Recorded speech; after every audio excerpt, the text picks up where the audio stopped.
Yuk jadi bagian dari dakwah kami. Dukung operasional dakwah dan sosial kami, raih pahala amal jariah yang terus mengalir sampai hari kiamat. Assalamualaikum warahmatullahi wabarakatuh. Alhamdulillah, selalu saja lisan kita memuji Sang Pencipta Allah atas segala nikmat yang dilimpahkan kepada kita. Sebagai seorang muslim, kita sangat yakin la ilaha illallah, la ma'budu bihaqqin illallah. Tidak ada Tuhan, pencipta, pemilik, penguasa, baik di langit maupun di bumi kecuali Allah.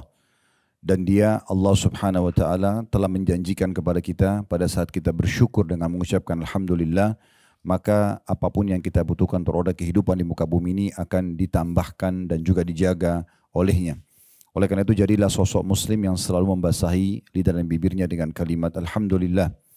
Selanjutnya kita panjatkan salam hormat kita kepada utusan Allah Nabi besar Muhammad sallallahu alaihi wa ala alihi wa sahbihi wasallam, sebagaimana Allah telah perintahkan kita untuk mengucapkan salam hormat tersebut. Dan sebagai balas jasa tentunya dari 23 tahun dari masa hidup beliau yang dihabiskan untuk agama ini, 13 tahun fase Mekah semuanya dengan cacian, hinaan, dan puncaknya diusir dari kampung halamannya, serta 10 tahun fase penyempurnaan penerimaan wahyu. Kita akan lanjutkan Bapak Ibu sekalian, terutama ibu-ibu yang mayoritas hadir, tanpa mengulangi penghormatan, mungkin saya tidak bisa sebutkan satu persatu dan dalam majelis ini. Kita akan lanjutkan pada kesempatan ini sebulan sekali, melanjutkan bedah buku kita, 31 tuntunan hidup berkah dan panjang umur ala Nabi SAW. Perlu saya ingatkan bahwasanya dari buku ini kita sudah menjelaskan 2 pertemuan sebelumnya. Pertemuan menjelaskan tentang masalah apa yang dimaksud dengan panjang umur. Apakah umur itu akan bertambah? Misalnya yang tadinya Allah takdirkan 70 tahun menjadi 75 tahun, atau ada makna yang lainnya. Dan sudah kita jelaskan perkataan Ibnu Taimiyah rahimahullah, kalau yang dimaksud adalah seseorang yang diberikan keberkahan dalam hidupnya, sehingga yang tertulis di Lauhul Mahfuz tidak berubah lagi angka dari umurnya, tapi akan ada keberkahan dari umur tersebut. Juga sudah kita jelaskan dari 31 tuntunan hidup berkah dan panjang umur ala Nabi SAW, poin pertamanya, poin pertama, dan itu berada di halaman 27 ya. Carilah pahala dari Allah dalam setiap amalan yang Anda lakukan. Maksudnya, saya simpulkan supaya mengingat kembali pertemuan kita yang terakhir yang lalu. Kalau kita sudah faham ada hal-hal yang Allah wajibkan seperti sholat 5 waktu, puasa Ramadan, zakat bagi yang mampu, haji bagi yang mampu. Ada juga yang sunnah. Yang sunnah ini mendampingi yang wajib. Seperti kalau untuk haji, umrah, kalau sholat wajib, sholat sunnah, kalau puasa Ramadan, puasa sunnah. Kemudian ditambah dengan zikir, baca Quran, silaturahim keluarga, dan seterusnya. Maka semua itu adalah sunnah. Namun ada yang kita titik beratkan pada pertemuan yang lalu, Bapak Ibu sekalian, semoga tidak dilupa. Ada hal-hal yang sifatnya mubah. Mubah ini maksudnya kita kerjakan tidak berpahala, dan juga kalau kita tinggalkan tidak berdosa. Contoh misalnya mandi, makan, minum, tidur. Ya. Ini semuanya rekreasi misalnya ke tempat yang tidak diharamkan. Ini hukumnya mubah. Artinya kita kerjakan ya, atau tidak, maka itu bebas saja. Kita boleh makan kapan saja, kita boleh minum kapan saja, yang penting konsepnya halal.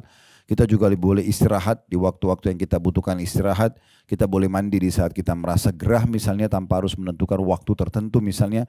Tapi perbuatan mubah ini bisa Bapak Ibu ubah menjadi sumber pahala buat kita. Dengan cara cuma niatkan saya dalam hati, pada saat saya mau makan, saya mau minum, saya mau tidur, saya mau mandi, semua itu karena ingin memberikan hak jasad. Jadi kalau kita capek misalnya, bukan hanya sekedar menggeletakkan kepala kita di kasur atau di bantal, kemudian kita tidur hanya untuk menghilangkan capek saja. Itu mubah. Tapi kita bisa mengubah istirahat kita yang 5 jam, 6 jam tidur di malam hari menjadi sumber pahala selama 5-6 jam itu. Dengan cara niat sebelum tidur memang memberikan hak jasad. Yang kata Nabi SAW kepada Abu Darda radhiyallahu anhu, sesungguhnya Tuhanmu punya hak, jasadmu punya hak, dan keluargamu juga punya hak. Maka berikanlah semua haknya. Nah dengan niat seperti ini maka kita akan mengubah perbuatan yang mubah menjadi sunnah, menjadi sumber pahala. Jadi mandi kita bisa menjadi pahala, makan kita dan minum bisa menjadi pahala, tidur kita bisa menjadi pahala selama diniatkan untuk menjadi sumber pahala buat kita. Nah ini poin yang kurang lebih kita titik beratkan pada pertemuan yang lalu, dan ini poin pertama dari 31 poin tuntunan hidup berkah ala Nabi SAW. Kita akan lanjutkan pada kesempatan ini Bapak Ibu sekalian di halaman 29-nya dari 31 tuntunan tersebut. Yang kedua, masalah sambunglah silaturahim dengan kerabatmu. Sambunglah silaturahim dengan kerabatmu. Tolong Bapak Ibu, terutama ibu-ibu perhatikan baik-baik. Di sini dikatakan sambunglah silaturahim dengan kerabatmu. Berarti istilah ar-rahim, silaturahim ini adalah orang yang punya hubungan kekerabatan dengan kita. Kalau sesama muslim, sesama muslimah, maka kita mengatakan menjalin ukhuwah atau persaudaraan dalam agama. Kalau istilah silaturahim itu lebih tepatnya kepada orang yang punya hubungan kekerabatan. Nah, untuk lebih jelasnya kita akan dengarkan statement ulama. Ada satu tulisan tulis oleh Dr. Fadil Ilahi dalam salah satu statement beliau atau menulis tentang masalah silaturahim. Panjang lebar beliau jelaskan tentang definisi silaturahim, dalil-dalil syar'i dari Al-Quran dan juga sunnah Nabi SAW tentang silaturahim. Kemudian apa saja sarana untuk silaturahim, serta tata cara silaturahim dengan para ahli maksiat. Maka itu ada satu buku khusus beliau tulis di situ. Tapi yang menarik adalah di pertamanya, karena beliau menjelaskan tentang makna silaturahim itu, supaya kita jangan menyalahgunakan istilah ini. Ya. Bukan teman sama teman ketemu tidak ada hubungan kerabat lalu dia bilang saya silaturahim, karena tidak ada hubungan kekerabatan. Beliau mengatakan, Al-Hafidh Ibn Hajar, seorang ulama mengatakan, Ar-Rahim secara umum adalah dimaksudkan untuk para kerabat dekat. Antara mereka terdapat garis nasab atau keturunan. Ya. Baik berhak mewarisi atau tidak, dan sebagai mahram atau tidak. Baik, saya jelaskan dulu poin ini, nanti kita akan masuk ke bahasannya. Saya masih di judulnya dulu. Bapak Ibu sekalian, kerabat kita itu dibagi. Ada kerabat yang mereka punya hubungan kekerabatan sekaligus hubungan mahram namanya. Mahram ini berarti kita tidak boleh menikah dengan mereka. Siapa mereka itu? Jalur langsung ke atas kita, seperti ibu dan ayah, kemudian kakek dan nenek, dan seterusnya ke atas, serta semua jalur ke samping mereka. Misalnya saudara dan saudari, ibu dan ayah kita, saudara dan saudari, kakek dan nenek kita. Ini semuanya orang-orang yang begitu kita lahir, mereka punya hak rahim dan mereka punya hak mahram, yang kita tidak boleh menikah sama mereka. Ya, jelas Bapak Ibu sekalian ya. Jadi jalur ke atas kita. Bapak, ibu, semua ke samping mereka, saudara dan saudarinya, yang kita biasa kenal dengan paman, tante ya. Kemudian di atasnya lagi kakek, nenek, dan semua jalur ke samping mereka. Saudara dan saudari, nenek dan kakek kita. Kemudian semua yang ada di sebelah kita. Saudara kita sendiri. Kalau tadi jalur ke atas, ini jalur ke samping. Saudara seayah seibu, atau saudara seayah saja. Seperti contohnya kalau ada laki-laki menikah dengan dua orang wanita, masing-masing istrinya punya anak, baik istri itu bersama atau sudah meninggal atau sudah cerai. Intinya dari dua istri ini dia punya anak dua-duanya dari perempuan yang berbeda, maka namanya anak-anaknya saudara seayah. Atau saudara seibu. Misalnya seorang wanita, kita balik kasusnya, dia janda punya anak dari suami pertama, kemudian dia nikah lagi sama laki-laki lain, kemudian dapat anak dari suami yang sekarang. Maka anak mereka dikatakan saudara seibu. Karena sama-sama rahim, tapi mereka bukan seayah. Nah, atau di sini bisa dikatakan juga saudara susuan, ya. Tetapi kita akan coba fokus dulu ke masalah orang di samping kita. Semua saudara seayah seibu yang biasa dikatakan sekandung, saudara seayah atau saudara seibu, ini semuanya jalur kita ke samping. Ini semuanya adalah punya hak rahim dan punya hak mahram. Mereka punya hak, nanti rahim kita akan jelaskan apa saja sih hak mereka sebagai kerabat kita. Dan mereka juga punya hak mahram, artinya kita tidak bisa menikah dengan mereka. Kemudian semua jalur ke bawah dari jalur samping kita tadi. Saudara dan saudari kita, saya seibu atau saya saja, dan anak-anak mereka. Yang biasa kita kenal di Indonesia dengan istilah ponakan. Nah, semua ponakan ini sama, punya hak rahim dan punya hak mahram. Mereka punya hak nanti untuk kita lanjutkan silaturahim dan lebih besar pahalanya, dan juga mereka tidak bisa menikah dengan kita. Nah, jadi tante sama ponakan, paman sama ponakan gak bisa menikah. Ya. Tapi ini perlu difahami ya, ini adalah jalur langsung. Jalur langsung, saudara kita langsung dan anak-anak mereka. Tidak masuk dalam istilah paman dan tante yang punya hubungan ya mahram ini kalau itu pasangan dari tante atau paman kita. Kan di Indonesia biasanya suami tante kita juga panggil om ya. Padahal sebenarnya itu bukan mahramnya ibu. Ya, bukan mahram ibu. Dia punya hubungan kekerabatan iya. Nanti kita jelaskan ada orang yang punya hubungan rahim tapi tidak punya hak mahram. Itu adalah pasangan dari tante kita, pasangan dari paman kita ya. Bagi ikhwah dan saudara laki-laki ya atau siapapun muslim laki-laki, istri pamannya itu bukan mahramnya. Bukan mahram ya. Karena kalau cerai sama pamannya, terbuka pintu mereka boleh menikah, gitu kan? Nah, ini perlu digarisbawahi. Kemudian jalur kita langsung ke bawah, anak, cucu, ya, ini semua mahram. Apakah anak itu adalah anak kandung kita? Misalnya seorang laki-laki muslim menikah dengan seorang wanita muslim lalu mereka punya anak. Sudah umum orang tahu mereka punya anak, berarti ini adalah rahim dan mahram mereka. Terus jalur ke bawah cucunya juga. Masuk dalam ini adalah anak dari pasangan kita. Kalau seorang laki-laki nikah sama janda, janda ini punya anak perempuan. Dan si laki-laki ini sudah menggauli si janda. Sudah terjadi interaksi biologis walaupun sekali. Maka anak perempuan janda itu akan menjadi mahram untuk dia selamanya. Walaupun si laki-laki ini bercerai sama istrinya yang janda. Ya. Kalau sudah bercerai pun tetap anak si janda itu menjadi mahram sama dia abadi. Tidak boleh dia cerai sama ibunya yang janda, terus satu waktu dia nikah sama anaknya, gak bisa. Karena dia sudah menggauli sang ibu. Kalau mereka menikah dan belum sempat terjadi interaksi biologis, maka pada saat itu terbuka pintu boleh menikah dengan anak si janda. Ini kita bicara hukum ya. Kita bicara tentang hukum boleh atau tidak bolehnya. Sama juga ibu menikah dengan seorang laki-laki duda misalnya. Dia punya anak dari istrinya yang dulu. Ya, contoh seorang laki-laki umur 50 tahun istrinya meninggal. Dia punya anak dari istri yang pertama 3 orang laki-laki. Misal anak laki-lakinya semua sudah bujang. Umur 30 tahun, umur 25 tahun, umur 20 tahun. Anggap 3 anak ini misalnya. Kemudian si duda ini menikah dengan seorang wanita umur 25 tahun. Maka si perempuan yang sekarang dinikahi oleh sang duda ini akan menjadi mahram abadi bagi anak-anaknya yang 3 itu. Walaupun si perempuan yang baru nikah sama duda ini lebih mudah daripada anak suaminya. Tetap saja posisi mereka itu seperti ibu. Selamanya nggak boleh dinikahi oleh anak si duda tadi. Walaupun cerai sama si duda, maka akan tetap menjadi mahram abadi. Artinya boleh ibu yang status istrinya si duda ini, kalaupun suaminya sudah meninggal atau dia cerai sama suaminya, kalau anak mantan suaminya bertemu dengan dia boleh salaman. Boleh dia tidak menggunakan jilbabnya. Karena dia ada anak mantan suami atau anak mantan istri, itu semuanya adalah mahram abadi. Selama sudah terjadi interaksi biologis pada saat pernikahan walaupun cuma sekali.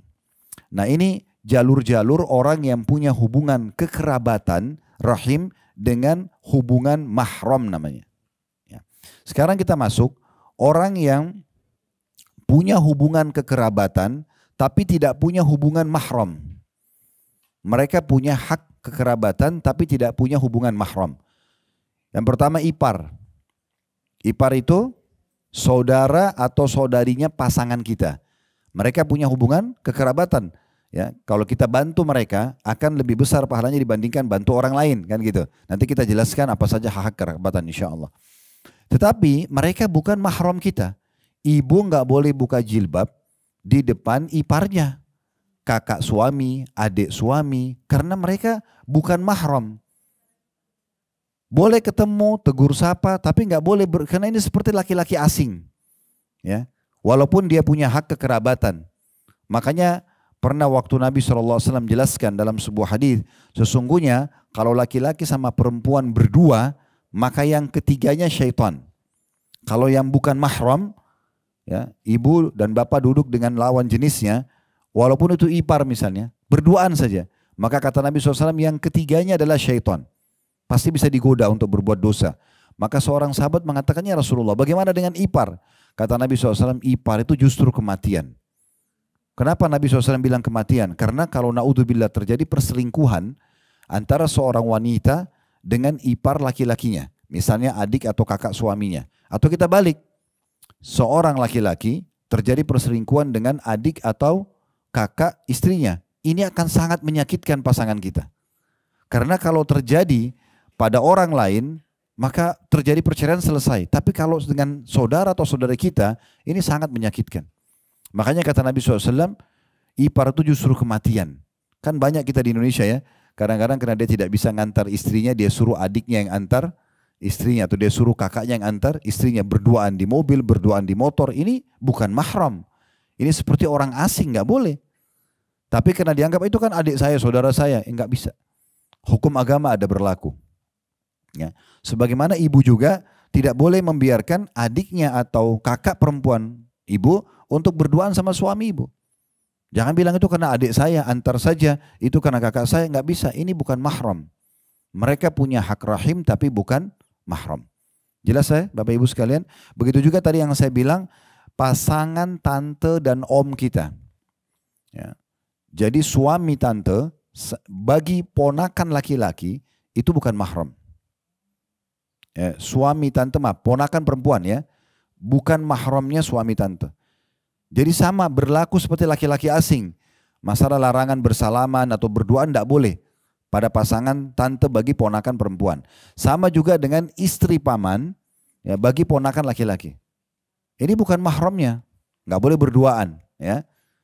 Ini kekerabatan, punya hak kerabat tapi tidak punya hak mahram. Jadi kalau ibu ketemu sama ipar laki-lakinya tetap harus berjilbab. Tidak boleh berduaan. Hukum agamanya begitu. Baik, sekarang kita jelaskan tentang orang yang punya hak kekerabatan dan juga hak rahim, tapi bukan dari orang yang punya jalur keturunan dengan kita. Itu cuma satu saja, yaitu saudara susuan. Saudara susuan, ya. Jadi ibu-ibu hati-hati kalau ingin menyumbang ASI. Karena misalnya ASI dia banyak, kemudian dia donor, dia kasih ke satu klinik misalnya, ya. Kemudian dia tidak tulis ini ASI siapa. Dia tidak tulis nama dia. Kapan ASI itu, air susu ibu itu diberikan kepada bayi yang ada di satu rumah sakit dan dia minum sampai kenyang 3 kali, dalam beberapa pendapat ulama 5 kali, maka berarti anak yang disusuin menjadi mahram pemilik susu. Ya, ini bahaya sekali nih. Karena kalau jadi mahramnya ibu sumbang susunya kepada anak tetangga atau kepada satu rumah sakit. Lalu bayi itu minum, itu 1 hari aja ya. Dia kenyang sampai 3 kali atau 5 kali dia kenyang. Beda pendapat ulama. Maka berarti bayi itu, kalau itu bayi laki-laki, menjadi mahramnya ibu, pemilik susu ini. Yang berarti kalau ibu ini punya anak perempuan nanti, nggak boleh nikah sama anak laki-laki yang dia susuin. Ya, maka ini harus hati-hati. Di masa Nabi Muhammad SAW pernah terjadi ada laki-laki dan perempuan menikah. Ini beda ya, beda keluarga, beda orang tua. Tapi di masa dulu itu orang-orang biasa memberikan anak bayinya kepada wanita-wanita Badui. Karena wanita Badui ini di padang pasir fisiknya kuat-kuat, asinya juga sehat gitu ya. Maka mereka berikan bayi mereka untuk disusuin. Ya, seperti contoh Nabi Muhammad SAW kan bukan disusui oleh ibunya Aminah, tapi disusui oleh Halimah Sa'diyah. Ya, kan? Halimah Sa'diyah bukan kerabatnya Aminah. Orang asing berada dari sekitar kota Taif. Tapi disusuilah Nabi SAW. Nah, Nabi SAW menjadi mahram untuk anak-anaknya Halimah. Makanya di salah satu peperangan pernah ada wanita tertawan sudah sangat tua, gitu kan? Lalu kemudian Nabi SAW mengenalnya. Nabi suruh bebaskan, kenapa? Karena dia adalah anaknya Halimah, saudari susuan Nabi SAW. Nah ini poin penting ya. Maka kita jangan sembarangan memberikan ASI kecuali kita berikan keterangan. Sama juga kalau kita punya rumah sakit atau klinik untuk donor ASI, maka harus jelas siapa pemilik ASI tersebut. Yang jadi masalah ini kadang-kadang ada orang, dia donor ASInya kena cukup banyak, maka di klinik itu atau di rumah sakit itu misalnya ada 10 bayi. 10 bayi ini semuanya disusuin dari susu dia. Maka ini semua jadi mahram dia kalau itu anak laki-laki. Atau menjadi mahram anak-anak dia. Di masa Nabi Muhammad SAW tadi saya bilang ada 2 orang menikah dari 2 kerabat yang berbeda. Begitu selesai akad nikah, untung mereka belum terjadi interaksi biologis. Datang seorang ibu tua kepada Nabi Muhammad SAW lalu mengatakan begini, ya Rasulullah, 2 orang ini yang baru anda nikahkan, itu saya pernah susuin. Yang laki-laki saya pernah susuin, yang perempuan saya, ini anak susu saya semua dua-duanya nih. Maka Nabi SAW batalkan pernikahan mereka. Kata Nabi SAW, kalian mau bagaimana lagi melanjutkan pernikahan ini sementara sudah ada yang mengakui bahwasanya kalian adalah saudara susuan. Nah ini tidak boleh. Ya, jadi harus hati-hati dengan masalah-masalah seperti ini. Ya. Baik, ini pendapat yang paling kuat tentang penjelasan siapa itu ya ar-rahim atau kerabat. Nah, jadi mulai sekarang usahakan kalau kita menggunakan istilah silaturahim itu kepada orang yang punya kekerabatan. Bukan semua orang muslim kita bilang kita baru silaturahim. Ya, karena istilah ini hanya untuk orang yang punya kekerabatan saja. Kalau saya sama teman-teman saya bertemu kayak ibu bapak sekalian dalam ruangan seperti ini, mungkin teman-teman dari kecil, teman-teman dari SMA, itu teman-teman. Lalu apa yang kami ucapkan? Oh, kami sedang melanjutkan ukhuwah. Ya, ukhuwah itu persaudaraan dalam Islam. Bukan silaturahim karena kita tidak ada hubungan kerabat. Nah, dalam silaturahim ini karena dia bagian daripada perintah agama Bapak Ibu sekalian, kita dianjurkan oleh Nabi SAW untuk menelusuri jalur nasab kita. Kata Nabi SAW, telusuri jalur nasab kalian, cari tahu siapa kakek saya dari ayah dan ibu, kakek dan nenek, siapa kakek dan nenek dari ibu saya. Kemudian siapa saja saudaranya. Coba ibu dan bapak buat jalur nasab. Duduk sama ibu, duduk sama ayah atau siapa orang di kerabat kita yang masih hidup, yang sepuh, duduk. Kita sudah tahu nama ayah kita Ahmad, misalnya ibu kita namanya Hafsah misalnya, contoh. Ini contoh saja. Nah kita sekarang tanya, ayah dan ibu ayah saya ini siapa? Ya. Lalu kita catat namanya. Ayah dan ibu, ya, ibu saya siapa? Oh si fulan, oke dicatat. Kemudian kita minta lagi keterangan. Saudara, siapa saja saudara dan saudari kakek dan nenek saya dari ibu, dan saudara dan saudari kakek dan nenek saya dari ayah. Bisa saja ibu duduk begini satu majelis ternyata sepupu ibu. Tapi kita tidak tahu, gitu kan? Kita ketemu di nenek kita atau di kakek kita. Nah ini namanya rahim. Kita harus tahu mereka punya hak rahim, ya. Nah kunci daripada kenapa kita harus tahu semua ini Bapak Ibu sekalian, karena mereka punya hukum-hukum tertentu. Apapun yang Bapak Ibu lakukan kepada rahim, kalau bertemu antara orang yang punya hubungan kekerabatan dengan orang yang tidak punya hubungan kekerabatan, maka yang punya kekerabatan akan mendatangkan pahala lebih besar. Makanya pernah dalam sebuah riwayat yang sahih ada satu sahabat, dia membawa satu kantong isinya uang dirham, dia mau sedekah. Dia mengatakan, ya Rasulullah, saya punya uang ini, saya ingin sedekahkan. Target saya 2 orang. Yang satu punya hubungan rahim dengan saya, punya hubungan kekerabatan. Yang satu nggak ada, tapi dua-duanya butuh. Kira-kira siapa yang saya dahulukan? Kata Nabi SAW, kalau kau berikan yang punya hubungan rahim denganmu, maka kau akan dapat 2 pahala. Pahala sedekahnya dan pahala silaturrahimnya. Nah, jadi kalau ketemu antara kerabat kita dengan orang umum, kita dahulukan kerabat kita. Gitu kan? Tetapi jangan juga Bapak Ibu sekalian, apa yang kami jelaskan ini Bapak Ibu tunggangin, misalnya mengatakan, kan Ustadz bilang yang punya hubungan rahim lebih baik, lebih besar pahalanya. Udah kalau pas ada orang yang bukan rahim minta-minta, udahlah saya tunggu rahim saya saja. Itu nggak benar juga. Karena bisa saja rahim kita lagi tidak butuh bantuan.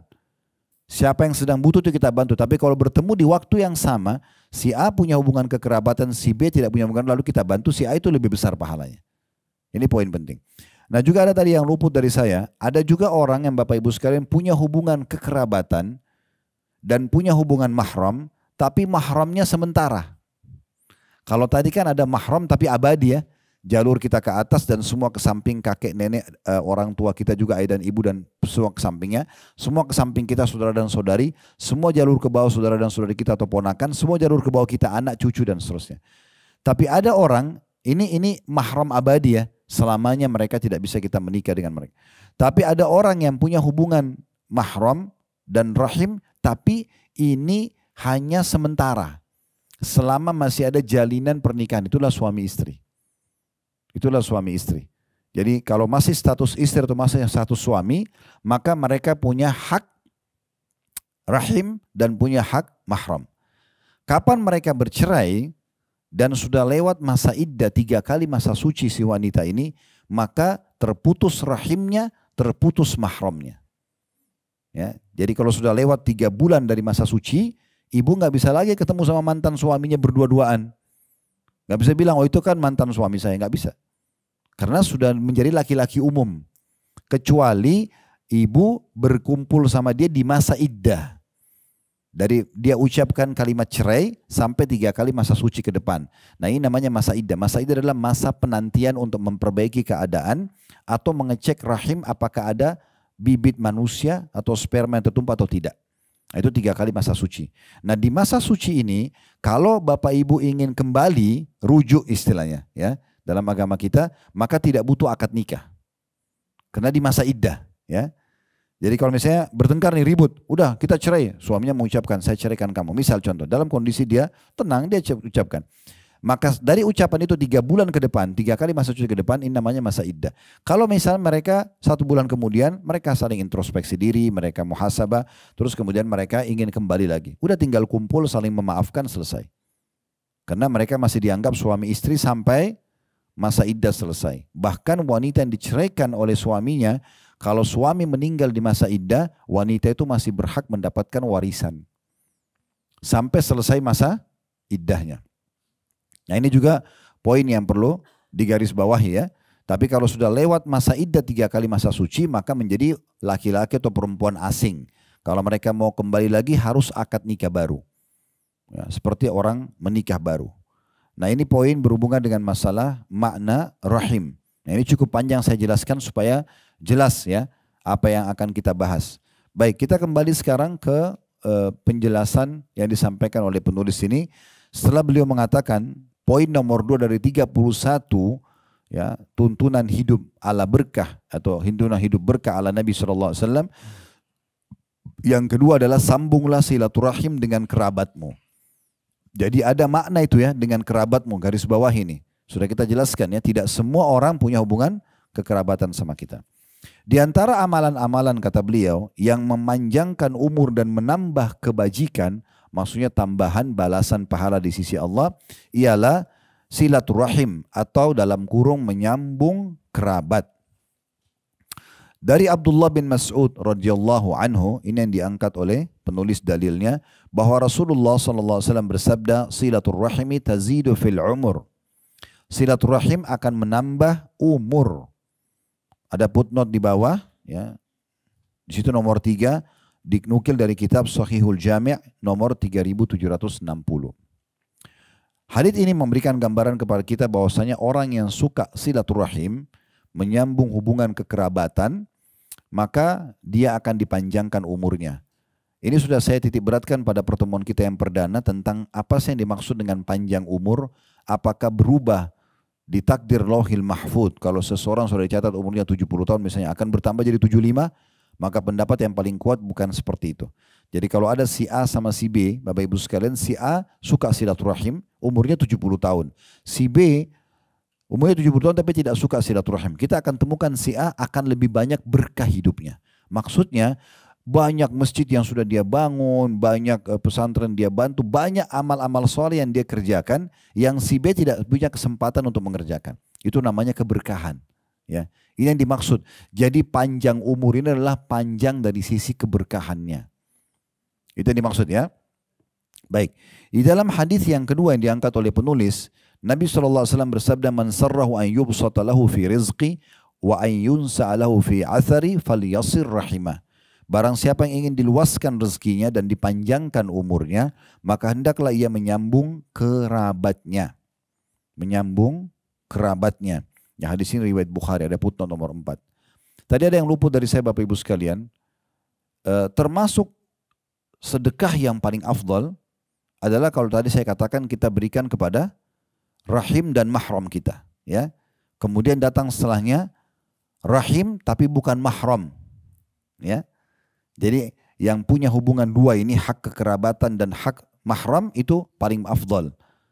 Tadi jalur ke atas, samping, kiri, kanan semuanya, ya, kakek, ayah, kakek, nenek, dan jalur ke samping mereka, saudara dan saudari kita kiri kanan, ponakan kita dan jalur kita ke bawah. Ya. Kemudian ada juga orang yang selanjutnya punya hubungan rahim tapi bukan mahram. Tadi ingat ipar, ya. Pasangan paman dan tante, mereka punya hubungan kerabatan tapi mereka bukan mahram. Ini yang datang setelahnya. Namun ada juga yang perlu digarisbawahi berhubungan dengan masalah poin yang pertama tadi, yaitu ada orang yang lebih besar pahala yang bisa dapatkan, termasuk suami istri, ya. Walaupun suami istri statusnya adalah rahim dan mahram sementara selama akad nikah masih berlanjut. Kalau mereka tidak cerai, maka hubungan kekerabatan dan mahram ini berlanjut sampai mereka meninggal, bahkan berlanjut sampai ke surga bersama insya Allah. Tapi kalau mereka berpisah, lewat masa iddah tadi 3 kali masa suci, maka stop rahimnya, stop juga, ya, mahramnya. Tapi ini tidak berlaku pada anak-anak Bapak Ibu sekalian, ya. Karena saya lihat ada orang, karena egois, dia ribut sama pasangannya, bercerailah. Lalu hak asuh anak jatuh pada salah satu. Misal laki-laki dan perempuan bercerai, lalu si perempuan diberikan hak asuh. Kemudian karena dia jengkel sama mantan suaminya, dia larang anak-anaknya ketemu sama ayahnya. Ini nggak boleh. Di sini ibu bisa dapat dosa besar karena memutus silaturahim antara sang anak dengan ayahnya. Seburuk apapun ayahnya, tidak boleh kita suruh memutusnya. Ya, kalau kita merasa ada efek-efek negatif, misalnya ayahnya naudzubillah pemabuk kah, penjahat kah, kita takut berefek pada anak-anak, ini beda. Ini ada bab bahasan para ulama. Tapi tetap harus dijelaskan kepada anak-anak, itu ayah kamu. Dan masalah ibu pribadi jangan dibawa-bawa ke anak-anak. Jangan diceritakan pada anak-anak itu ayahmu dulu begini loh, buruk ini dan segala macam. Karena bagi anak, ayahnya adalah seorang pahlawan. Seburuk apapun sang ayah, bagi dia adalah itu pahlawan. Tidak boleh kita rusak. Ya, ini penting. Begitu juga sebaliknya, kalau sang laki-laki yang mendapatkan hak asuh anak, dia nggak boleh melarang sang anak untuk ketemu sama ibunya yang merupakan mantan istri dia, dan tidak boleh dia menukil kepada ke anak-anaknya tentang keburukan mantan istrinya.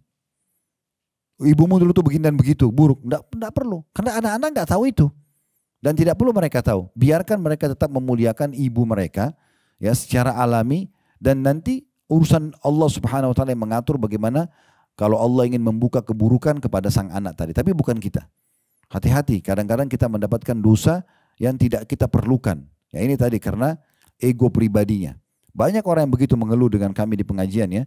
Jadi ibunya larang. Sampai ada seorang anak muda pernah datang pada kami di majelis taklim bilang, Ustaz, apa yang harus saya lakukan? Dia umurnya mungkin 18-19 tahun. Ibu sama ayah saya pisah, tapi ibu saya selalu marah kalau saya ketemu sama ayah saya. Karena mereka punya permasalahan masa lalu. Tapi saya lihat ayah saya orang baik-baik saja. Ya. Maka saya ini kalau ketemu sama ayah saya sering sembunyi-sembunyi. Apakah kalau saya ketemu sama ayah saya durhaka sama ibu saya? Saya katakan tidak. Enggak, bukan. Kalau ketemu sama ayah pun, walaupun ibu tahu, walaupun ibu marah, itu tidak masuk dalam bab durhaka, karena ibu sedang salah di sini. Karena ketaatan pada makhluk, kata Nabi SAW, la ta'ata li makhlukin fi ma'siyati khaliq. Tidak boleh ada ketaatan pada makhluk yang berbuat maksiat pada sang pencipta. Allah larang kita putus silaturahim. Kalau orang tua kita suruh putus silaturahim, nggak boleh kita dengar. Nggak boleh patuhi di situ karena dia sedang melanggar, gitu kan? Apalagi memutus hubungan dengan sang ayah atau memutus hubungan dengan sang ibu, ini hati-hati. Baik, dalam masalah suami istri ini pun, kalau mereka masih berlanjut Bapak Ibu sekalian, maka apapun yang dikeluarkan dalam bentuk pemberian atau sedekah ini juga termasuk yang paling besar pahalanya. Makanya pernah ada kisah sahabat Nabi namanya Abdullah bin Mas'ud radhiyallahu anhu, beliau orang miskin. Kebetulan jodohnya menikah dengan seorang wanita kaya bernama Zainab. Zainab ini orang kaya raya di kota Madinah pada saat itu. Satu kali Zainab ini ingin mengeluarkan uangnya sebagai bentuk sedekah, lalu dia mengatakan pada suaminya, tolong tanyakan ke Rasulullah SAW, saya punya uang, saya mau sedekahin. Kalau boleh, saya kasih kepada anda saja. Sang istri mau kasih ke suaminya. Saya kasih kepada anda. Kalau tidak boleh, misalnya tidak boleh memberikan ke suami misalnya, saya kasih ke orang lain. Maka Abdullah bin Mas'ud, karena dia tahu, sang istri tahu suaminya orang miskin. Maka Abdullah bin Mas'ud karena seorang suami dia punya harga diri, dia mengatakan jangan saya yang nanya, lebih baik kamu yang nanya. Karena ini kasus kamu gitu ya. Maka Zainab pun menuju ke rumah Nabi SAW dalam hadis yang sahih. Dan ternyata di depan rumah Nabi ada satu wanita Ansar atau penduduk Madinah juga bernama Zainab, kebetulan kasusnya sama. Wanita ini kaya, suaminya miskin dan dia ingin memberi ke suaminya. Maka keduanya menanyakan kepada Nabi SAW, tentu riwayatnya panjang tapi saya ringkaskan. Apakah ini mendapatkan pahala, apakah ini boleh atau tidak? Maka Nabi SAW menyuruh Bilal waktu itu yang ada di rumah Nabi, sampaikan kepada dua Zainab ini, bahwasanya kalau mereka memberikan ke suami mereka, mereka akan dapatkan dua pahala, pahala kekerabatan dan pahala sedekahnya. Nah, berarti boleh memberikan kepada pasangan. Ya. Dan perlu juga saya titik beratkan dalam masalah ini, Bapak Ibu sekalian, ibu-ibu, kalau misalnya jangan selalu bersembunyi di belakang kalimat kewajiban. Ya, misalnya suaminya kasih kebutuhan nafkah karena itu kewajiban dia. Lalu kita tidak hormatin karena sudah memberikan nafkah kepada kita, ini tidak, jangan ya. Karena ada beberapa kasus ibu-ibu mengatakan ya suaminya bilang kan sudah saya kasih begini dan begitu. Itu kan kewajiban kamu. Baik, kewajiban dia ada konsekuensi haknya, gitu kan? Jangan sampai nanti kita tuntut kewajiban dia tapi kita lupa memberikan haknya. Ini berbahaya juga. Begitu juga sama dengan laki-laki kepada istrinya. Jadi harus hati-hati sekali. Baik, jadi hadits ini menjelaskan kepada kita barang siapa yang ingin diluaskan rezekinya dan dipanjangkan umurnya, maksudnya keberkahan umur tadi saya katakan, maka hendaklah dia menyambung kerabatnya. Yang ketiga yang diangkat oleh penulis adalah An Abi Hurairah radhiyallahu anhu, ya, bahwasanya beliau mengatakan silaturrahim allati man wasalaha wasalahu wa man qata'aha qata'ahu Allah. Abu Hurairah mengatakan radhiyallahu anhu, silaturrahim yang barang siapa yang menyambungnya maka Allah akan menyambung hubungan dengannya, dan barang siapa yang memutusnya maka Allah akan memutus hubungan dengannya. Jadi kalau Bapak Ibu sibuk selalu mencari siapa kerabatnya, terutama orang-orang terdekat ya, silaturrahim yang paling harus dijaga nomor satu dengan kedua orang tua kita. Ya, ini penting sekali. Selama orang tua kita masih hidup, maka maksimalkan khidmah, melayani mereka, penuhi kebutuhan mereka. Walaupun mereka punya kekurangan, misalnya maaf, lisannya tajam, suka nyakiti kita sebagai anak, sabar aja. Itu kunci surga. Ya. Makanya Allah SWT mengatakan dalam surah Isra, wala taqul lahuma uffin. Jangan kalian ucapkan kepada kedua orang tua kalian, ibu ini, ayah ini, misalnya ya. Wala tanharhuma, dan jangan hardik keduanya. Wa qul lahuma qaulan karima, dan ucapkanlah kalimat mulia kepada keduanya. Wakhfid lahuma janaha dhulli minar rahmah, dan merendahlah kalian kepada keduanya dengan penuh kasih sayang. Wa qur rabbirhamhuma kama rabbayani shaghira, dan ucapkan berdoalah kepada Allah, ya Allah kasihanilah mereka berdua sebagaimana mereka mengasihiku di waktu kecil. Ya. Di sini ulama mengatakan walaupun seorang anak itu dibuang oleh ibunya sama ayahnya, tetap tidak terputus kewajiban bakti dia kepada kedua orang tuanya. Ya. Nah, kemudian perlu digarisbawahi juga tambahnya Bapak Ibu sekalian, kalau ibu kita sudah meninggal, pengganti ibu yang paling besar punya hak adalah saudarinya ibu. Ya, di Indonesia biasanya kita sama ratakan istilah tante ya atau bibi. Ya. Saudari ibu kita bilang bibi, begitu ya. Saudari ayah kita bilang bibi juga kan gitu, tante ya. Ini perlu digarisbawahi, ini ada perbedaan tingkatan mereka ya. Sebagaimana juga saudara ibu kita panggil paman, saudara ayah kita panggil paman. Nah dalam bahasa Arab dibedakan Bapak Ibu sekalian, karena memang ada konsekuensi hukum. Coba pelan-pelan konsentrasi ya. Saudari ibu bahasa Arabnya khalatun atau khalah. Biasanya orang Arab bilang khalati. Khalati ini maksudnya adalah tanteku, tapi orang langsung tahu, oh ini tante dari saudari ibunya. Nah gitu. Kalau tante kita dari saudari ayah, bahasa Arabnya ammatun. Dipanggil biasa ammati. Ya, tanteku. Jadi kalau orang bilang ammati berarti itu jelas saudari dari ayahnya. Tante dari ayahnya. Kalau khalati berarti saudara dari ibunya. Nah ini, dari dua tante ini, dari ayah dan ibu kita, yang paling tinggi derajatnya setelah kedua orang tua kita adalah tante dari ibu. Ya. Jadi kalau ketemu antara tante dari ibu dan tante dari ayah, kita dahulukan tante dari ibu. Bahasa Arabnya khalati. Ya, jadi mulai sekarang pulang, kalau kita pulang kita biasa terapkan ke anak-anak kita. Kalau ibu-ibu yang sudah sepuh saya punya cucu, terapin. Biasakan mereka memanggil saudari ibunya khalati. Misalnya dia punya 5 tante dari ibunya. Ada Aisyah, ada Hafsah, ada siapa lagi lah, Maryam dan seterusnya, semua dipanggil khalati. Khalati Hafsah, khalati Aisyah, khalati, begitu ya. Kalau saudari dari ayah, ammati. Biasakan begitu ya. Dipanggil, misalnya ada dari saudari ayah kita perempuan, tante kita Khadijah misalnya namanya, kita panggil ammati Khadijah. Nah di sini kita bisa bedain nanti, karena secara tingkatan nanti bakti setelah orang tua kita, kalau tante lebih tinggi saudari ibu. Nah sekarang kita pindah ya, konsentrasi juga ya, saudara ayah dan saudara ibu, dua-duanya kita panggil paman kan? Saya ulangi, saudara ayah dan saudara ibu. Dua-duanya kita panggil paman. Bahasa Arabnya beda. Kalau saudara ibu, bahasa Arabnya khal. Tadi kan khalah kalau perempuan. Nah ini taknya dihapus saja. Khal. Kalau orang bilang pamanku dari ibu, khali. Misalnya ibu kita punya adik namanya Ahmad. Kita panggil Khali Ahmad. Nah, kalau saudara ayah, paman dari ayah, kita panggil am atau ammi. Ya. Jadi misalnya adik ayah kita namanya Yusuf, kita panggil Ammi Yusuf.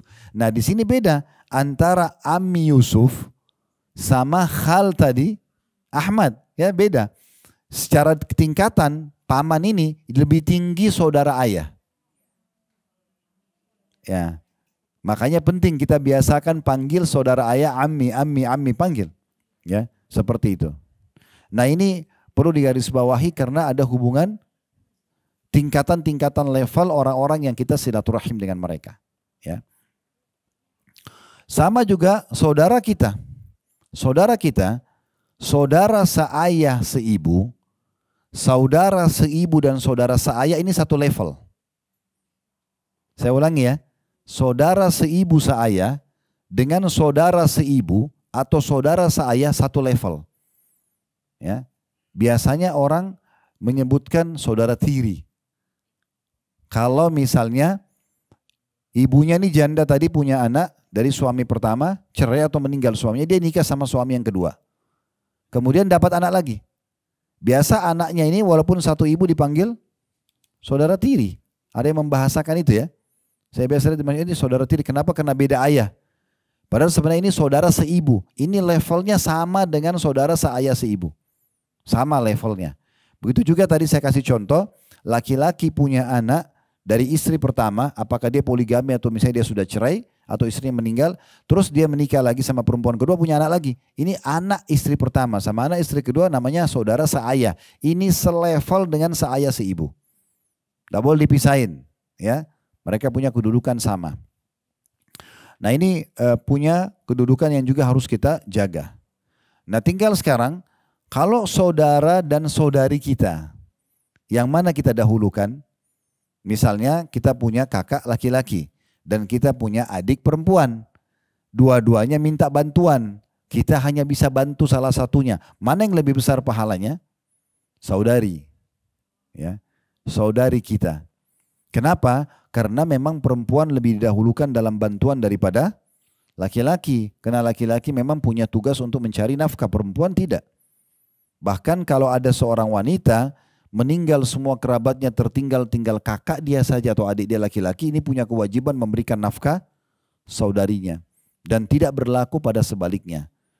Kalau saudari ini misalnya punya kemampuan, dia punya saudara tidak mampu. Dia boleh membantu tapi bukan kewajiban bagi dia. Karena laki-laki harusnya bekerja mencari nafkah. Nah ini level-levelnya ya. Level-level yang harus kita ketahui. Baik, selanjutnya dari hadis ini juga di halaman 30 tadi.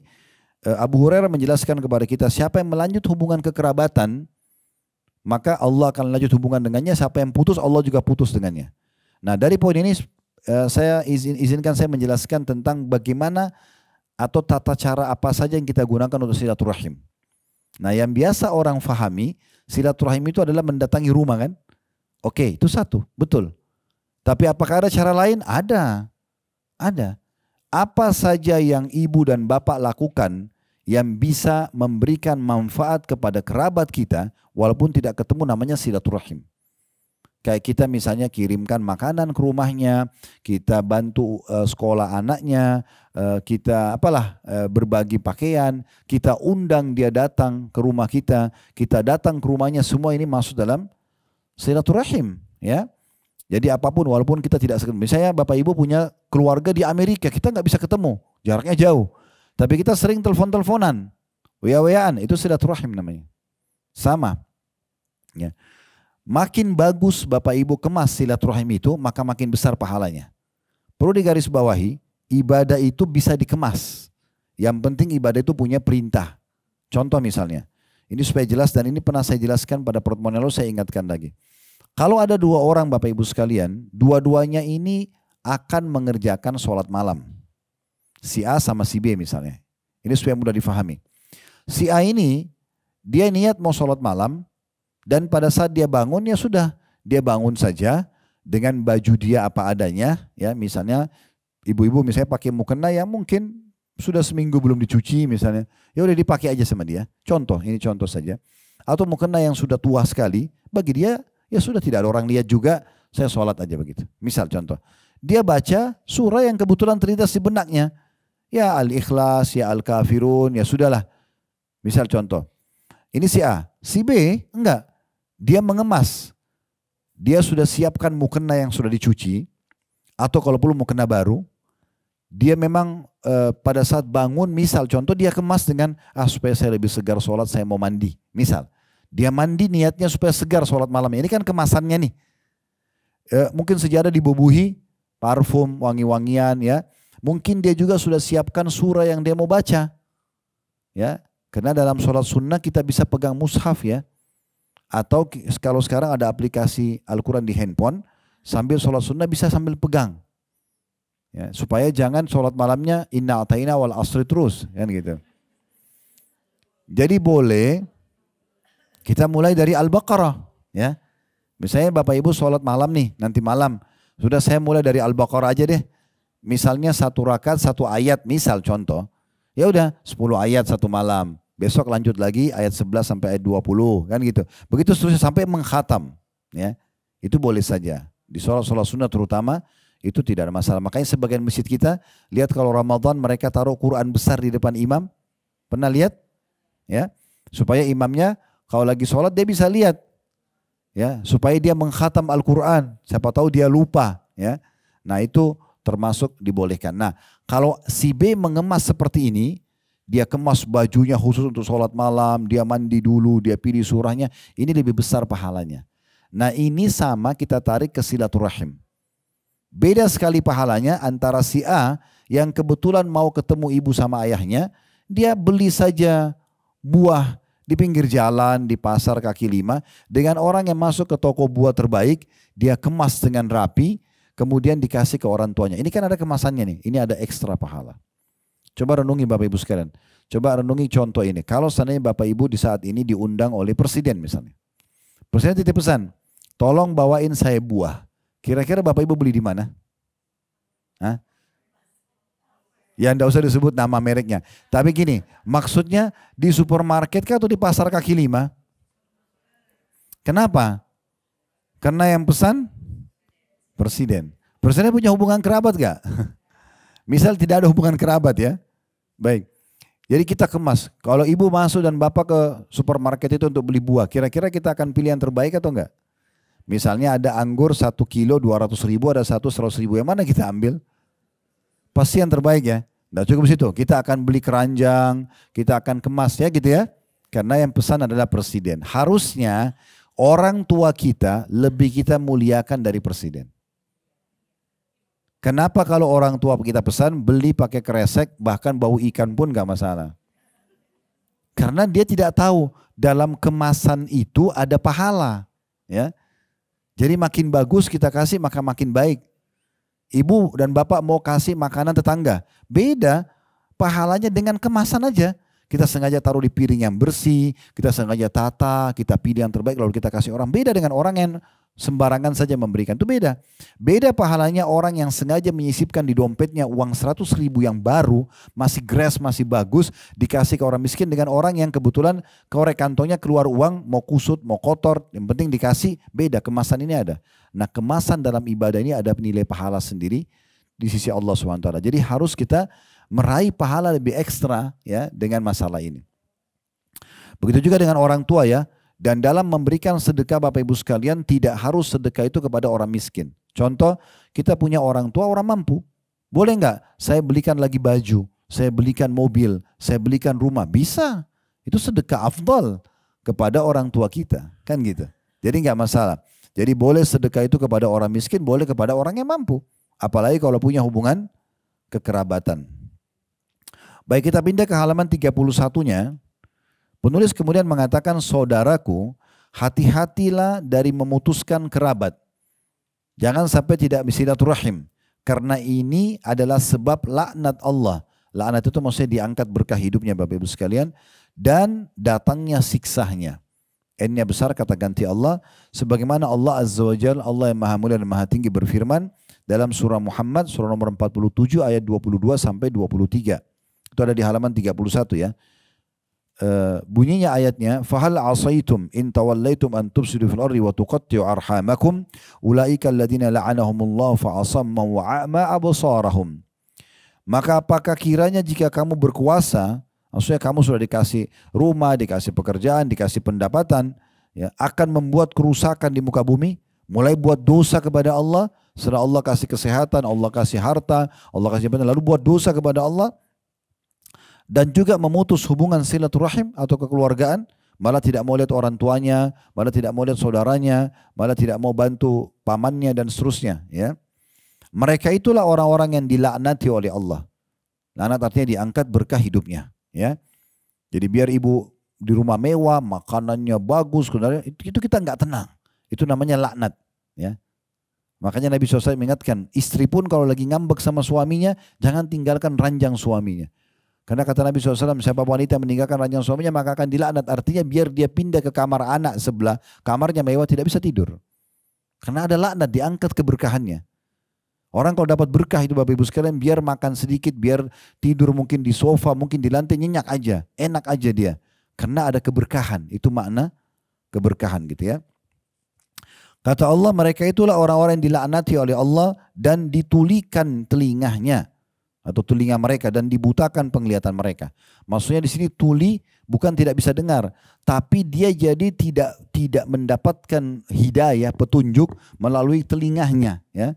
Dan juga matanya tidak bisa melihat peluang untuk meraih pahala dari kekerabatannya itu. Nah, ini makna daripada ayat ini. Jadi ada ancaman orang-orang yang memutus silaturahim, ya. Hati-hati juga ya, banyak kita sebagai posisi anak, kadang-kadang kalau orang tuanya telepon, ya, buru-buru. Sudah ibu ya saya sibuk, sudah ayah saya sibuk. Tapi kalau teman gosipnya yang telepon, wow, biar 1 jam nggak apa-apa, bahkan ditunggu teleponnya. Ini hati-hati nih. Ini bisa masuk dalam memutus silaturahim. Orang tua lagi telepon dibiarkan tidak dijawab. Ya, para ulama di Saudi itu yang kami ketahui, mereka lagi isi pengajian begini. Kemudian ayahnya atau ibunya telepon, langsung diberhentikan pengajian, lalu kemudian mereka menjawab. Ada di antara mereka ibunya pernah telepon, dia matikan mikrofonnya, kemudian dia bilang sama jemaahnya, maaf ibu saya lagi telepon. Dijawab sama dia. Setelah assalamualaikum, dia nggak bilang sama ibunya, ibu saya lagi pengajian, nanti saya telepon balik nggak? Dibiarin ibunya cerita apa? Ibunya cuma bilang, nak ibu lagi kangen nak. Baik, saya datang ibu. Dia tutup teleponnya, kemudian dia bilang sama jemaah, maaf ibu saya lagi butuh sama saya, pengajian kita berhentikan dulu, assalamualaikum. Berdiri langsung keluar. Urus ibunya, ditinggalkan jemaahnya yang banyak. Itu juga ada seseorang di antara mereka yang ayahnya telepon, ya, dari Jeddah dia tinggal, itu ayahnya tinggal di Qasim, jauh sekali. Mungkin kayak kita dari Jakarta ke Surabaya. Ayahnya cuma bilang begini, nak ayah butuh 5 ekor domba ya untuk makan sama teman-temannya ayah. Begitu aja pesannya. Kata anaknya lagi pengajian, dimatikan mikrofonnya, jemaahnya dengar. Kemudian dia mengatakan, baik ayah, ada yang lain? Gak ada. Baik, saya siapkan insya Allah. Apa yang terjadi? Dia tutup telepon ayahnya, lalu kemudian dia nyalakan mikrofon, dia pamit sama jemaah. Maaf ayah, saya lagi butuh sama saya harus berhentikan pengajian, dia baca kafaratul majelis, lalu dia pergi. Apa yang terjadi Bapak Ibu sekalian? Kira-kira kalau kita di posisi laki-laki ini, seorang alim ini, ayah kita lagi di Surabaya, dia mau undang orang untuk menyembelih 5 ekor domba. Mungkin yang paling bagus kita lakukan, kita transferkan uang. Ya enggak? Yaudah, ini ayah silakan ayah pilih kambing yang ayah mau, misal. Ya. Atau mungkin kita mengatakan, baik ayah, nanti saya pesankan dari restoran yang terbaik di Surabaya saya kirim. Ya, mungkin itu sudah the best ya bagi kita ya. Tapi apa yang terjadi pada alim ini tidak. Karena ayahnya tidak bilang, nak transferkan uang buat saya, tidak. Dia sewa mobil pick up, dia ke pasar hewan, ternak, dia beli 5 ekor domba, dia setir sendiri mobilnya, dia bawa ke sana. Untuk meraih pahala bakti sama orang tua dan silaturahmi, dia setir sendiri, dia bawa ke sana, kemudian dia salaman sama ayahnya dan mengatakan, ayah ini pesanan Anda, kemudian dia baru pamit pulang. Begitu luar biasa mereka ingin mengejar pahala. Apalagi kalau hanya sekedar ibu sama ayah kita telepon. Berapa banyak orang yang subhanallah mudik pas lebaran, yang diingat teman-temannya. Ibunya sudah siapkan makanan kesukaannya. Ya ibu sebentar ketemu dulu sama si fulan, tinggalkan ibu. Nanti malam baru pulang, ibunya sudah nunggu. Ayahnya juga rindu sama dia. Kenapa ini? Duduk sama kedua orang tua kita itu pintu surga. Ya. Sampai sebagian salaf mengatakan, siapa atau ulama-ulama terdahulu mereka mengatakan siapa yang masih hidup, kedua orang tuanya, kedua pintu gerbang surga depan matanya. Dan siapa yang meninggal satunya tertutup satu pintu surga, kalau meninggal dunia sudah tertutup pintu surga tersebut. Kenapa? Karena hanya santun sama mereka, penuhi kebutuhannya, sabar kalau mereka mungkin cerewet atau punya masalah, maka kita sudah dapat surga. Nah itu poin yang harus kita garis bawahi. Selanjutnya diangkat oleh penulis juga dalil surah Ar-Ra'd, ya, surah nomor 13 ini ya, ayat 25, yang bunyinya, وَالَّذِينَ يَنْقُضُونَ أَهْدَ اللَّهِ مِنْ بَعْدِ مِيثَاقِهِ وَيَقْطَعُونَ مَا أَمَرَ اللَّهُ بِأَنْ يُوصَلَ وَيَقْطَعُونَ مَا أَمَرَ اللَّهُ بِأَنْ يُوصَلَ وَيُفْسِدُونَ فِي الْأَرْضِ أُولَئِكَ لَهُمُ اللَّعْنَةُ وَلَهُمْ سُوءُ الدَّارِ. Orang-orang yang merusak janji Allah setelah diikrarkan dengan teguh dan memutuskan apa-apa yang Allah perintahkan supaya dihubungkan, maksudnya memutus silaturahim, dan mengadakan kerusakan di muka bumi dengan berbuat dosa dan menyebarluaskan dosa itu, naudzubillah. Orang-orang itulah yang memperoleh kutukan atau laknat, tadi diangkat keberkahan, dan bagi mereka tempat kediaman yang buruk, maksudnya neraka jahanam. Jadi ini luar biasa ancamannya. Dengan putus silaturahim, tidak mau jawab telepon orang tua, tidak mau bantu kerabatnya padahal dia punya kemampuan, tidak mau lanjut silaturahim, datang ke rumah mereka kalau diundang misalnya, maka ini semua kena ancaman luar biasa, diangkat keberkahan hidupnya. Ya, hati-hati ya. Sama juga saya perlu ingatkan, ibu-ibu jangan menjadi penyebab suaminya durhaka pada ibunya. Ya, pilih saya atau pilih ibumu? Ya pasti pilih ibunya lah. Ya, nggak mungkin ibu yang dipilih, gitu kan?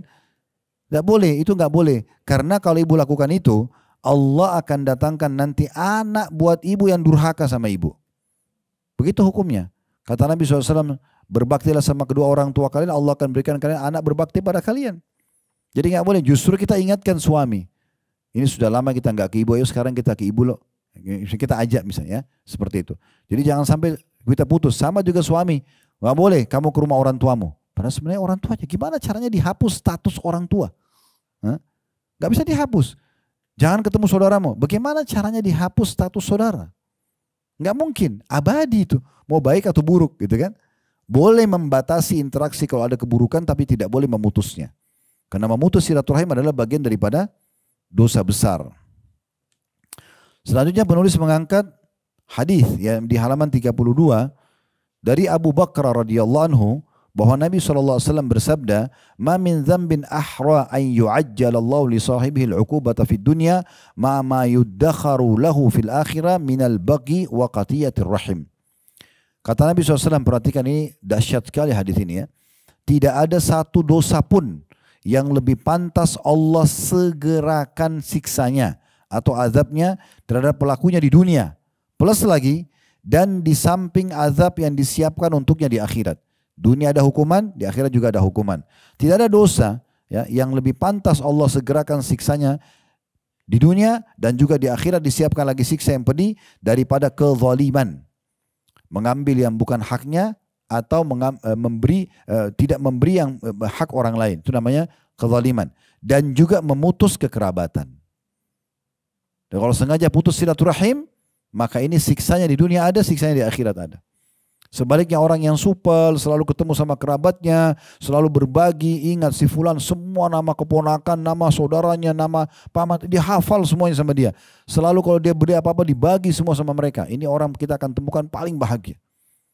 Semua kerabatnya suka sama dia, dia dapat pahala yang melimpah, ya Allah luaskan rezekinya, Allah berikan keberkahan umurnya sebagaimana sudah kita jelaskan tadi.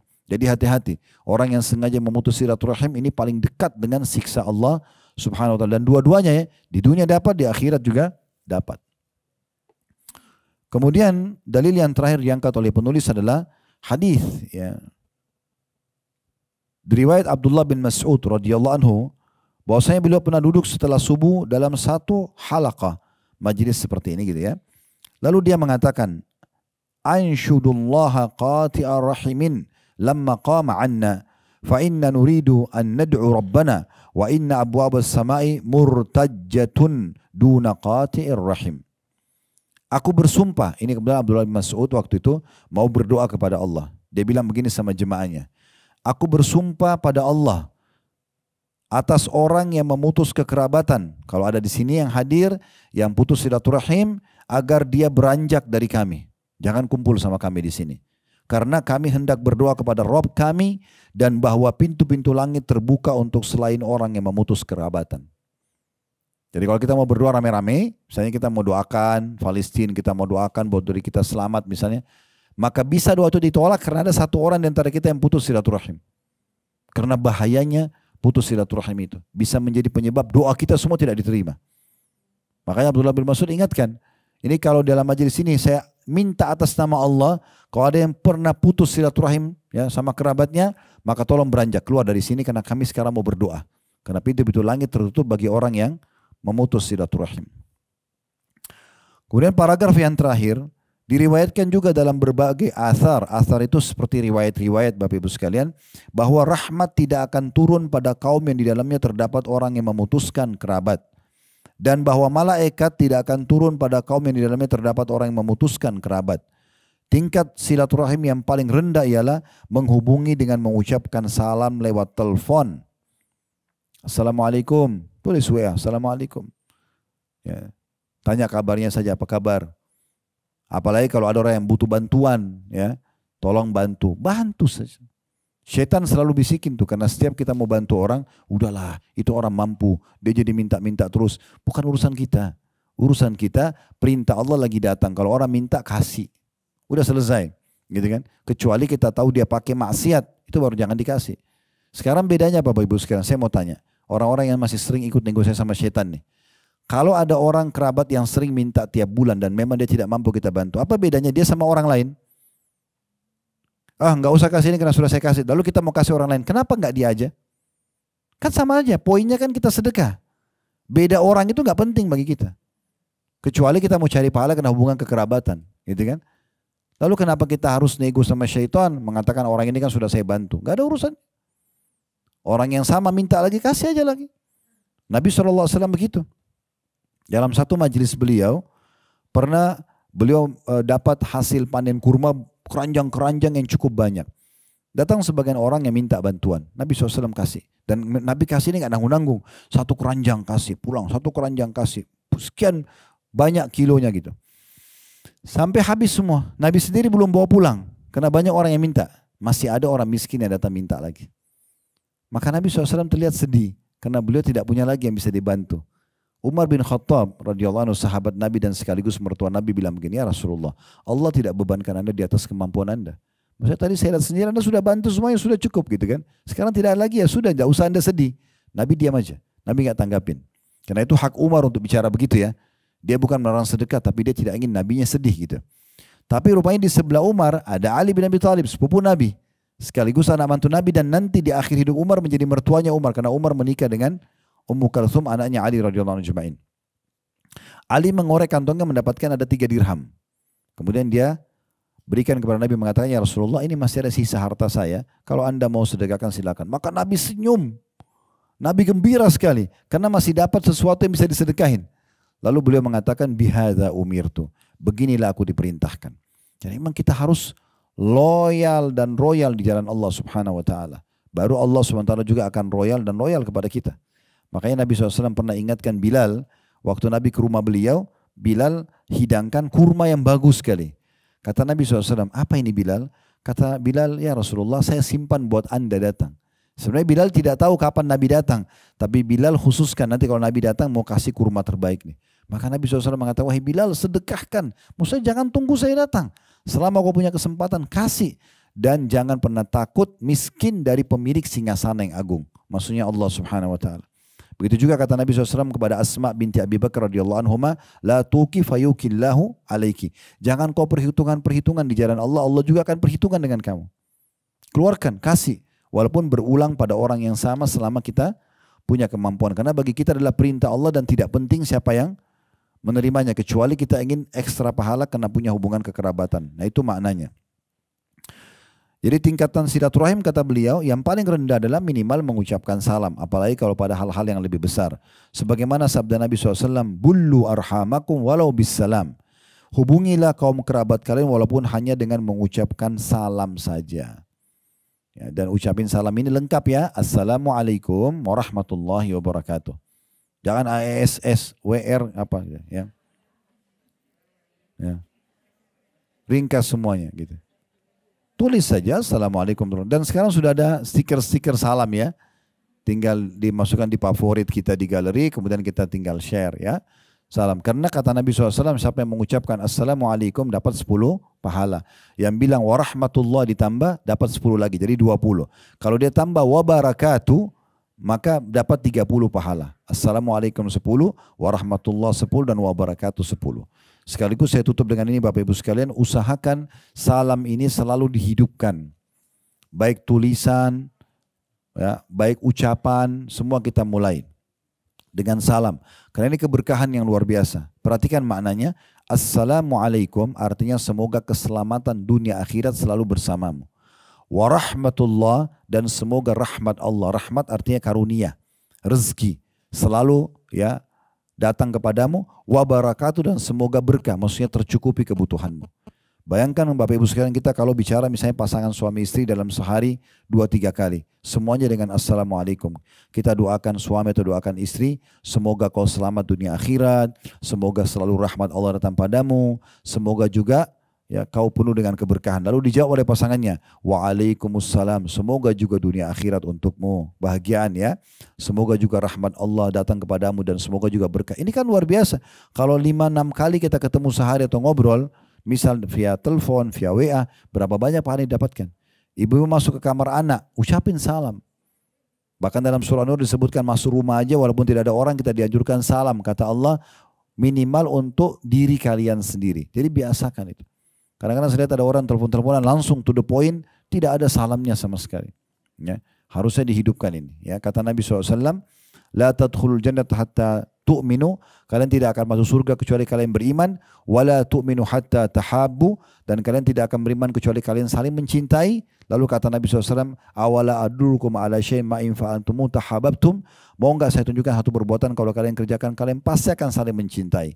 Maka beliau mengatakan afsyus salam bainakum, sebarkan salam di antara kalian. Ini akan mendatangkan cinta satu sama yang lain. Apakah suami istri, apakah kerabat dengan kerabat atau muslim secara umum, satu sama yang lain. Tentu di sini tanda positif ya. Cinta kepada muslim, cinta karena Allah Subhanahu wa taala. Nah, ini kurang lebih gambaran tentang bahasan kita Bapak Ibu sekalian. Mudah-mudahan apa yang kita bahas hari ini bermanfaat buat kita insyaallah. Setelah kurang lebih 1,5 jam materi kita, dan kita berdoa kepada Allah Subhanahu wa taala semoga Allah berkahi majelis kita ini.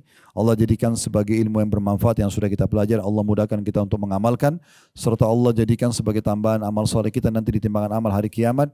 Dan semoga Allah Subhanahu wa taala menerima seluruh amal soleh yang pernah kita kerjakan, yang sedang kita kerjakan, yang akan kita kerjakan dengan pahala yang sempurna.